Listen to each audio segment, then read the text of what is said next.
विशाल आकाश के नीचे एक शांत गांव जागता है, जिसका दिल दैनिक जीवन की लय के साथ धड़कता है। बच्चे, उनकी हंसी हवा की घंटियों की तरह गूंजती है, धूप से भरी गलियों में नाचते हैं। किसान अपने माथे पर उद्देश्य के साथ समय सम्मानित हाथों से पृथ्वी को आकार देते हैं। महिलाएं, उनकी आवाजें एक कोमल फुसफुसाहट कुएं पर इकट्ठा होती हैं, कहानियों को साझा करती हैं जो उनके पैरों के नीचे पत्थरों जितनी पुरानी है। हवा अस्तित्व की शांत सिम्फनी के साथ गुनगुनाती है, श्रम और हंसी से बुनी एक शांतिपूर्ण धुन। इस शांत स्वर्ग में जीवन सरल गहन सद्भाव में प्रकट होता है, जो समुदाय की स्थायी भावना का प्रमाण है। धूप एक आरामदायक घर में प्रवेश करती है, जो पारिवारिक गर्मजोशी के एक दृश्य को रोशन करती है। पिताजी रोजाना की खबरों में मग्न कभी कभी ऊपर देखते हैं, उनके होंठों पर मुस्कुराहट तैरती है। माँ अपने क्षेत्र में आग कलाकार सुगंधों की एक सिम्फनी का आयोजन करती है, उसकी चालें सुंदर और अनुभवी हैं। बच्चे पढ़ाई पर ध्यान केंद्रित करते हुए कभी कभी हंसी में फूट पड़ते हैं, उनकी युवा ऊर्जा संक्रामक होती है। हवा हंसी और चंचल बातचीत से गूंजती है, जो परिवार के अटूट बंधन का प्रमाण है। अस्पताल का बाहरी हिस्सा जीवन से गुलजार है, जो अंदर के भारी दिलों के विपरीत है। चिंता से भरी चेहरे गुजरते हैं, हर कदम अनकही चिंताओं की गूंज हवा में गूंजती है। एक अकेला व्यक्ति एक कमरे के बाहर झुका हुआ बैठा है, उसका आसन चिंता से भरा हुआ है, उनके कंधों पर उनकी दुनिया का भार टिका है। अंदर किसी प्रियजन के लिए एक मौन निगरानी उदासी बनी हुई है। व्यस्त अस्पताल के मैदानों पर एक स्पष्ट आवरण, धूप बांझ अस्पताल के कमरे में प्रवेश करती है, जो बिस्तर पर लेटे हुए एक व्यक्ति के पीले चेहरे पर एक कोमल आशावादी चमक डालती है। परिवार के सदस्य एकत्रित होते हैं, उनके चेहरे चिंता और अटूट प्रेम का मिश्रण होते हैं। उनकी आंखें व्यक्ति की हर सांस पर टिकी होती हैं, एक कोमल मुस्कान चेहरे पर झलकती है। बांझ हवा में आशा और शक्ति का मूक वादा। एक हाथ आगे बढ़ता है, एक कोमल स्पर्श सांत्वना और समर्थन प्रदान करता है। शांत संघर्ष में एक जीवन रेखा। कमरा प्यार और लचीलेपन के अनकहे शब्दों से भरा है। अनिश्चितता के इस क्षण में उन्हें एक साथ रखने वाले बंधन का एक शांत प्रमाण। एक दुखद आकाश के नीचे आंकड़े कब्रिस्तान में एक साथ बैठे हैं, उनकी सिलहूट शांत पत्थरों की कतारों के खिलाफ स्पष्ट है। एक ताजा खोदी गई कब्र खुलती है, एक गहरा शून्य जो उनके दिलों की खालीपन को दर्शाता है। आंसू दुहक से भरे चेहरों पर रास्ते बनाते हैं, हर बूंद प्यार और हानि का प्रमाण है। अनकहे दुख से हवा भारी है, शोक की एक स्पष्ट चादर शोक करने वालों को घेरे हुए है। धुंधले घर में एक भारी चुप्पी हवा को दबा देती है, क्योंकि एक परिवार इकट्ठा होता है। उनके आंकड़े दुख से झुके हुए हैं, प्रत्येक चेहरा दुख का एक कैनवास है, जो नुकसान और अनकहे दर्द की तीखी रेखाओं से उकेरा गया है। उनके साझा दुहक का भार एक स्पष्ट उपस्थिति है, जो उन्हें मौन शोक में एक साथ बांधता है। कमरे में एक शांति व्याप्त है, जो केवल कभी कभार दबे हुए सिसकियों या थके हुए आहों से टूटती है। उनकी आंखें आंसुओं से भरी होने पर भी प्यार में बने एक गहरे अटूट बंधन को दर्शाती हैं और अब दुहक से परखी जाती हैं। अपने घर के दिल में वे एकजुट खड़े हैं, गहन क्षति के बावजूद परिवार की स्थायी शक्ति का प्रमाण। धूप पत्तियों से छन कर आती है, जो व्यस्त पार्क के घुमावदार रास्तों पर चंचल छायाएं डालती है। बच्चों की हंसी और चिल्लाहट हवा में गूंजती है, जीवंत हरियाली के बीच बेफिक्र खुशी का एक सिम्फनी। जीवंत दृश्य के बीच एक अकेला व्यक्ति एक बेंच पर बैठा है, जो आसपास की खुशी के बिल्कुल विपरीत है। उनके कंधे भारी वजन से झुक जाते हैं, उनकी मुद्रा अकेलेपन और दुख का मूक प्रमाण है। पार्क के जीवंत रंग उनके चारों ओर मंद पड़ जाते हैं, मानो उनका दुख दुनिया पर एक छाया डालता है। वे अपनी सोच में खोए हुए खुशी से भरी गतिविधि के सागर में एकांत द्वीप की तरह बैठे हैं। एक आरामदायक कैफे के दिल में दो दोस्त फुसफुसाहटों के बीच मिलते हैं, उनके चेहरे चिंता से छाया हुआ है। वे झुकते हैं, उनके बीच समर्थन का एक मौन वादा गुजरता है, क्योंकि वे सहानुभूति का आश्रय बनाते हैं। सूर्य की रोशनी खिड़की से आती है, उनके चेहरों को एक गर्म चमक में नहलाती है, उनकी साझा समझ की गहराई को उजागर करती है। प्रत्येक सिर हिलाना, सांत्वना का प्रत्येक शब्द, दोस्ती का एक ताना बाना बुनता है जो उन्हें इस शांत तीव्रता के क्षण में एक साथ बांधता है। चमकदार धूप के नीचे एक समुद्र तट जीवन से भरपूर है। हंसी और छपछपाहट की एक सिम्फनी हवा में गूंजती है। सुनहरी रेत नीले समुद्र से मिलती है जहां तैराक लहरों के साथ नृत्य करते हैं और धूप सेंकने वाले चमकदार गर्मी में नहाते हैं। खुशी के माहौल के बीच एक अकेला व्यक्ति पानी के किनारे खड़ा है जो चमकते क्षितिज के खिलाफ एक सिलहूट है। उनकी नजरें अनंत विस्तार में खो जाती हैं। उनके चिंतनशील रुख में उनके जीवन का भार अंकित है। अंतहीन क्षितिज उनके विचारों की असीम गहराई को दर्शाता है। आत्मा और समुद्र के बीच एक मौन संवाद। शांत चर्च के अंदर धूप रंगीन कांच से होकर गुजरती है, लकड़ी की बेंचों को जीवंत रंगों से रंगती है, जबकि वफादार शांत प्रार्थना में घुटने टेकते हैं। अगरबत्ती की तेज खुशबू हवा में घूमती है जो पुरानी लकड़ी की प्राचीन सुगंध के साथ मिल जाती है, पवित्र स्थान को भर देती है। प्रत्येक आकृति रंगीन प्रकाश में स्नान करते हुए ईश्वर के घर में सांत्वना और शांति की तलाश करती है। उनके सिर श्रद्धा में झुके हुए हैं। चर्च में सन्नाटा छाया हुआ है जो केवल कपड़ों की हल्की सरसराहट और कभी कभी फुसफुसाकर की जाने वाली प्रार्थना से टूटता है, क्योंकि दिल विश्वास में शरण पाते हैं। एक धूप से सराबोर आकाश के विशाल विस्तार के नीचे एक राजसी पर्वत श्रृंखला उठती है जिसकी उबड़ खाबड़ चोटियां स्वर्ग को चुनौती देती हैं। छोटे आंकड़े परिदृश्य को दर्शाते हैं। उनके सिलहूट प्रभावशाली पृष्ठभूमि के खिलाफ तेज हैं क्योंकि वे अपनी चढ़ाई शुरू करते हैं। प्रत्येक पर्वतारोही खड़ी चढ़ाई और खतरनाक चट्टानों से जूझता है। उनका दृढ़ संकल्प हर तनावग्रस्त मांसपेशी और केंद्रित नजर में अंकित होता है। अटल संकल्प के साथ वे अपनी सीमाओं को आगे बढ़ाते हैं। एक अदृश्य शक्ति से प्रेरित होकर दुर्गम ऊंचाइयों को जीतते हैं और अपने दूर के लक्ष्यों तक पहुंचते हैं। कार्यालय के नीरस शोर के बीच कर्मचारी अपने अथक कार्यों में व्यस्त हैं। प्रत्येक चेहरा केंद्रित तीव्रता से अंकित है। हवा भारी है, आसन्न समय सीमा और अनकही चिंताओं के अदृश्य दबाव से भरी हुई है। कीबोर्ड तेज फुसफुसाहट की तरह खड़खड़ करते हैं। प्रत्येक टैप समय की निरंतर प्रगति को मात देने का एक हताश प्रयास है। एक स्पष्ट तनाव कमरे से गुजरता है।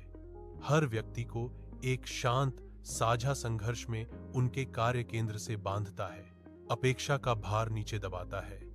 एक दम घुंटू कंबल जो रचनात्मकता को दबा देता है और दिन के बढ़ते तनाव को बढ़ाता है। शहर की सड़क जीवन से धड़कती है। हर दिशा में बहने वाले पैदल चलने वालों की एक नदी। हर राहगीर एक द्वीप है, विचारों में खोया हुआ। उनके चेहरे दिन की चिंताओं से अंकित हैं। पैरों की एक सिम्फनी और फुसफुसाती आवाजें उठती और गिरती हैं। शहरी अस्तित्व का साउंड ट्रैक। कंधे टकराते हैं, संक्षिप्त संबंध बनते और टूटते हैं, निरंतर आगे बढ़ते रहते हैं। सड़क एक मंच है और हर व्यक्ति शहर के महान नाटक में एक क्षणिक अनसुनी भूमिका निभाता है। थिएटर जीवंत है, शांत प्रत्याशा और चमकदार रोशनी का एक सिम्फनी जो उम्मीद भरे चेहरों से परिलक्षित होती है। आंखों का सागर प्रत्येक एक ब्रह्मांड मंच पर टिका है जहां भाग्य प्रकाश और छाया में बुने जाते हैं। दर्शकों के बीच भावनाएं प्रबल हो जाती हैं। कुछ साझा दुहक के पथों का पता लगाते हुए आंसू पोंछते हैं। हंसी फूटती है, एक आनंदमय विस्फोट जो भव्य हॉल को भर देता है, थिएटर की नींव को हिला देता है। हर दिल प्रदर्शन के मदहोश करने वाले जादू में फंसकर सामने आ रहे नाटक के साथ तालमेल बिठाता है। तेज धूप के नीचे गांव अपने लोगों के साथ जागता है जो पुनर्निर्माण और पुनर्स्थापना के लिए तैयार है। हाथ एक साथ काम करते हैं, लकड़ी उठाते हैं और मलबा साफ करते हैं। प्रत्येक गति उनकी साझा लचीलापन का प्रमाण है। श्रम के बीच हंसी गूंजती है।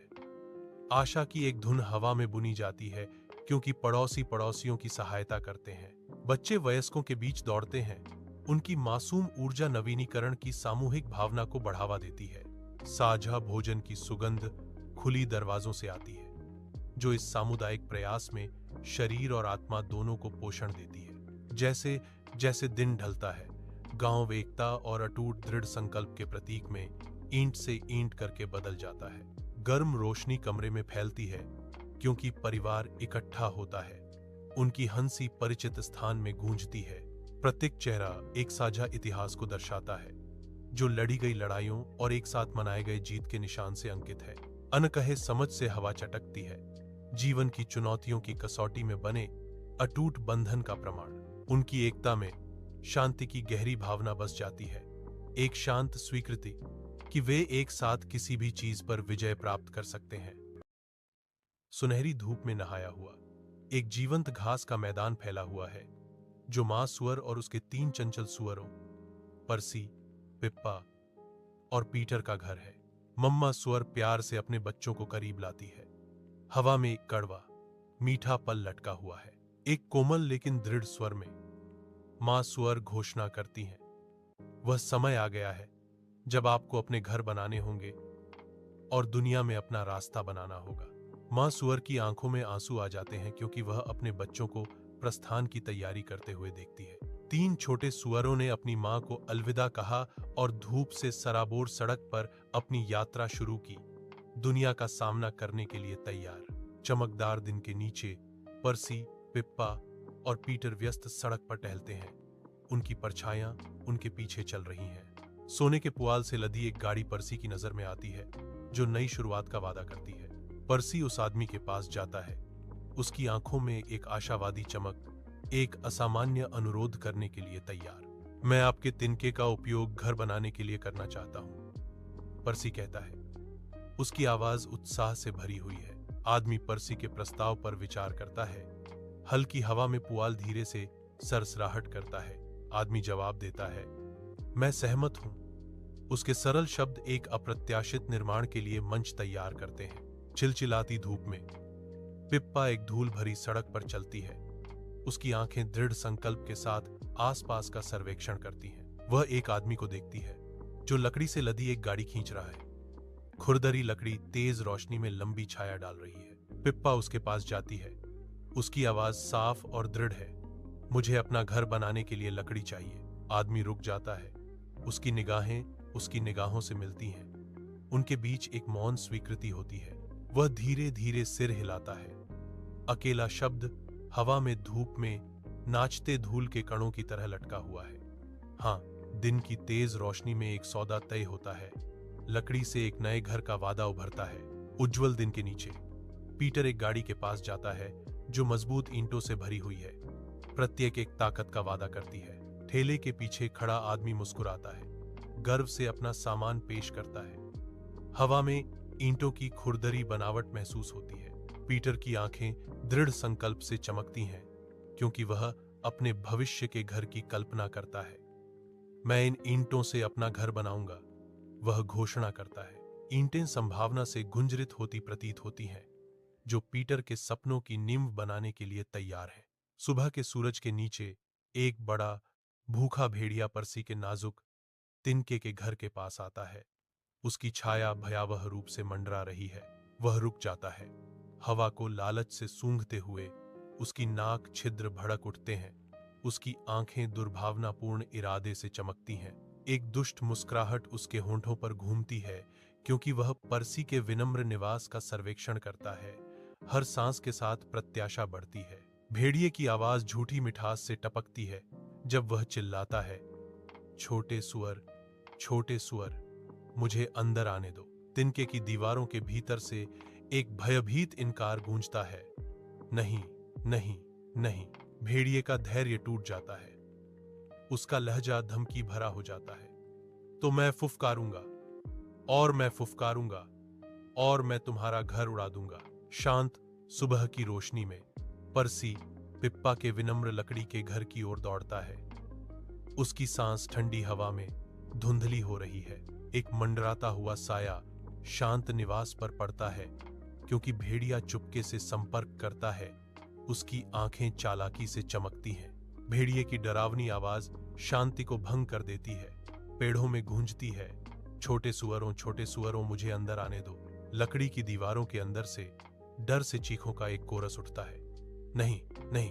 एक शक्तिशाली झोंके और धरती को हिला देने वाली ताकत के साथ भेड़िए की सांस एक आंधी बन जाती है और लकड़ी का घर टूट जाता है और ढह जाता है। पर्सी और पिप्पा पीटर के ईंट के घर के दरवाजे से अंदर घुसे। उनकी सांसें उखड़ी हुई थीं, उनकी आंखें डर से चौड़ी थीं। भेड़िया करीब आता है, उसकी छाया मजबूत ईंट की दीवारों पर मंडरा रही है। उसकी आंखों में एक शिकारी चमक है। वह धमकी भरी खुशी के साथ अपनी मांग रखता है। छोटे सुअरों, मुझे अंदर आने दो। अंदर से विरोध का एक स्वर उठता है। नहीं, नहीं। भेड़िया बिना डरे चिमनी से उतरने की कोशिश करता है, पीटर के धोखेबाज जाल से अनजान। भेड़िया पीढ़ा में चिल्लाता है क्योंकि वह उबलते पानी में डूब जाता है। चिमनी से भाप का गुबार निकलता है। सूर्य की किरणें लीना के कमरे में प्रवेश करती हैं, उसकी एकाग्र अभिव्यक्ति को उजागर करती हैं क्योंकि वह अपने इस जल के सामने बैठी है। उसके चारों ओर एक सनकी दृश्य प्रकट होता है। कैंडी चमकती हैं और पतंगे नाचती हैं, प्रत्येक उसकी कला से जन्मी एक मूर्त रचना। जादुई माहौल के बावजूद लीना से एक स्पष्ट उदासी चिपकी हुई है जो उसकी रचनाओं के जीवंत रंगों को धुंधला कर देती है। प्रेरणा खोजने का संघर्ष उस पर भारी पड़ता है जो उसकी भावपूर्ण आंखों में एक दृश्य बोझ है। लीना अपने बिस्तर के नीचे छिपी हुई एक जादुई ब्रश को उजागर करती है जिसके बाल अनकहे क्षमता से चमक रहे हैं। उत्सुकता से चमकती उसकी आंखें, वह ब्रश लहराती है, हवा में एक जीवंत लाल गेंद का रेखाचित्र बनाती है। अंतिम प्रदर्शन के साथ छवि ठोस हो जाती है, एक वास्तविक उछलती हुई गेंद में बदल जाती है जो जीवन के साथ धड़कती है, अपनी नई शक्ति की अद्भुतता से अभिभूत। लीना अपनी कल्पना को उजागर करती है, अपने कमरे को हवा से बनी काल्पनिक रचनाओं से भर देती है। सूर्य की रोशनी लीना के कमरे में भर जाती है, हवा में नाचते धूल के कणों को रोशन करती है, जबकि टॉमी उसकी आस्तीन खींचता है। लीना अपने वैनिटी पर बैठी है, बालों को ब्रश करने के अनुष्ठान में खोई हुई है, जो देखने में अपनी ही दुनिया में है। टॉमी युवा ऊर्जा के साथ उछलता है, उसकी आवाज मासूम प्रत्याशा से भरी है। लीना, क्या हम खेल सकते हैं? कृपया। बिना मुड़े लीना उसे खारिज करती है, उसकी आवाज ठंडी है। अभी नहीं टॉमी, मैं व्यस्त हूं। टॉमी का आशावादी प्रस्ताव हवा में लटका हुआ है, एक मीठा प्रलोभन। लेकिन मेरे पास तुम्हारे लिए कुछ है, मेरा आखिरी कोकी। शाम की हल्की रोशनी में लीना का कमरा शांत निराशा का एक आश्रय स्थल है। लीना ब्रश को पकड़ती है, उसके ब्रिसल्स उसके असफल प्रयासों का मजाक उड़ाते हैं। बार बार वह कोशिश करती है, लेकिन ब्रश जिद्दी रूप से अनुत्तरदायी रहता है। निराशा उसके चेहरे को बिगाड़ देती है, उसके भीतर पछतावे का तूफान उमड़ रहा है। उसकी आवाज पछतावे से भर जाती है क्योंकि वह फुसफुसाती है, मुझे इसे साझा करना चाहिए था। अडिग ब्रश उसके अकेले बोझ का प्रतीक बन जाता है। टॉमी की खिड़की के बाहर से लीना देखती है, उसकी आंखें लालसा और पछतावे के मिश्रण से भरी हुई हैं। टॉमी समूह का दिल है, उसके चारों ओर हंसी गूंजती है। वह खुले हाथों से अपने खिलौने साझा करता है, एक स्वाभाविक उदारता झलकती है। लीना का भाव नरम पड़ जाता है, उसकी गलत धारणा का बोझ उस पर पड़ता है। एक गहरी अनुभूति होती है, उसके सामने का दृश्य उसके अपने कार्यों का एक कठोर प्रतिबिंब है। सूर्य की रोशनी पत्तियों से छनकर आती है, बगीचे को धब्बेदार रोशनी से रंगती है क्योंकि लीना एक जादुई ब्रश का अनावरण करती है। लीना की आंखें उत्साह से चमकती हैं क्योंकि वह ब्रश की ओर इशारा करती है, उसके चेहरे से उत्सुकता झलक रही है। चलो इसे एक साथ इस्तेमाल करते हैं टॉमी, वह कहती है, उसकी आवाज बच्चों जैसी अचरज और निमंत्रण से भरी हुई है। टॉमी की आंखें चौड़ी हो जाती हैं, उसकी आवाज शुद्ध विस्मय की फुसफुसाहट है। वाह! जादुई ब्रश चमकता है जो गर्म आमंत्रित धूप में रोमांच और रचनात्मकता का वादा करता है। चमकदार धूप में बच्चों की हंसी गांव के खेत में गूंजती है, उनके आकार तितलियों की तरह फड़फड़ाते हैं। खेल का मैदान लीना और टॉमी की कड़ी मेहनत का प्रमाण आनंदमय गतिविधि से जीवंत है। अचानक एक अलौकिक चमक ब्रश से निकलती है जो दृश्य को एक अवास्तविक जीवंत प्रकाश में नहलाती है। प्रकाश तेज होता है, बच्चों की चौड़ी विस्मित आंखों में प्रतिबिंबित होता है, उनके चेहरे शुद्ध निर्दोष आनंद से चमक रहे हैं। खुशी की एक लहर गांव को धो देती है। मूर्त और स्पष्ट, साधारण को वास्तव में जादुई चीज में बदल देती है। रात में लीना के कमरे की हल्की रोशनी में लीना और टॉमी सावधानी से अपने पेंट ब्रश को सिर्फ साझा करने के लिए लेबल वाले एक डिब्बे में रखते हैं। बक्से के अंदर से एक अलौकिक प्रकाश निकलने लगता है जो कमरे को जादुई चमक से नहला देता है। पेंट ब्रश स्वयं नई ऊर्जा से स्पंदित होते प्रतीत होते हैं। उनके रंग साझा कार्य से तीव्र हो जाते हैं। एक आवाज गूंजती है, आश्चर्य से भरी। उन्हें एहसास होता है कि साझा करने से जादू और भी मजबूत हो जाता है। ठीक है, मैं तुम्हें एक हटके लव स्टोरी सुनाता हूं जो थोड़ा अलग है ना, टिपिकल हीरो हीरोइन वाली, नहीं फिल्मी एंडिंग वाली लव स्टोरी। चिट्ठी वाला प्यार। साल 2002 की बात है। छोटे कस्बे में पोस्टमैन रामू काका चिट्ठियां बांटा करते थे। हर रोज कॉलेज की लाइब्रेरी में पढ़ने आने वाली आशा नाम की लड़की को एक अनजान चिट्ठी मिलने लगी। उस चिट्ठी में न किसी का नाम होता, न कोई फोन नंबर, बस कुछ पंक्तियां। आज तुम्हें किताब पढ़ते देखा। सूरज की रोशनी तुम्हारे चेहरे पर कितनी अच्छी लग रही थी। तुम्हारी हौंसी में गाने का सा सुर है जो पूरे दिन दिमाग में गूंजता रहता है। आशा सोचती रहती कि ये कौन लिखता है, मगर चिट्ठियों का सिलसिला महीनों चला। धीरे धीरे उसे इंतजार रहने लगा उन चिट्ठियों का। उसे एहसास हुआ कि बिना देखे बिना मिले वह किसी अनजाने से प्यार करने लगी है। ट्विस्ट, एक दिन चिट्ठियां आनी बंद हो गईं। आशा बेचैन रहने लगी, नींद गायब हो गई। कई दिन बाद जब उसने हिम्मत करके पोस्टमैन से पूछा, काका वो चिट्ठियां किसकी होती थीं? रामू काका मुस्कुराए और बोले, बिटिया वो सब मैंने ही लिखी थी। तुम्हें उदास देखकर मन नहीं मानता था। कभी सोचा भी नहीं था कि तुम उन्हें सच मान लोगी। अंत आशा को धक्का लगा, मगर कुछ अजीब सा सुकून भी। वो प्यार भले ही झूठा था, मगर उस एहसास ने उसकी जिंदगी बदल दी थी।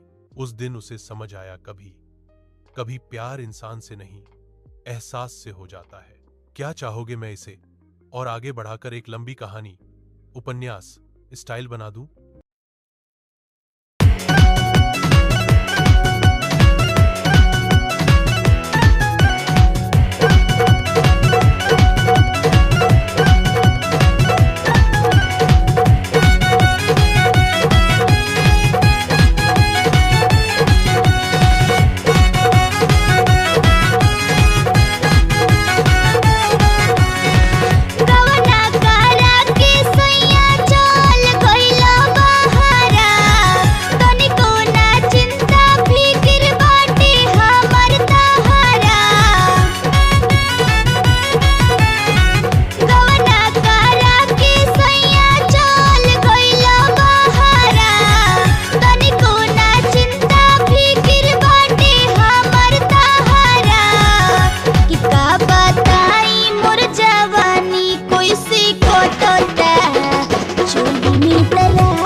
मस्त जो बनवा हमर तू हो की बुलावता।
हमरे फार्म हाउस में कदम रखले पड़ल सन।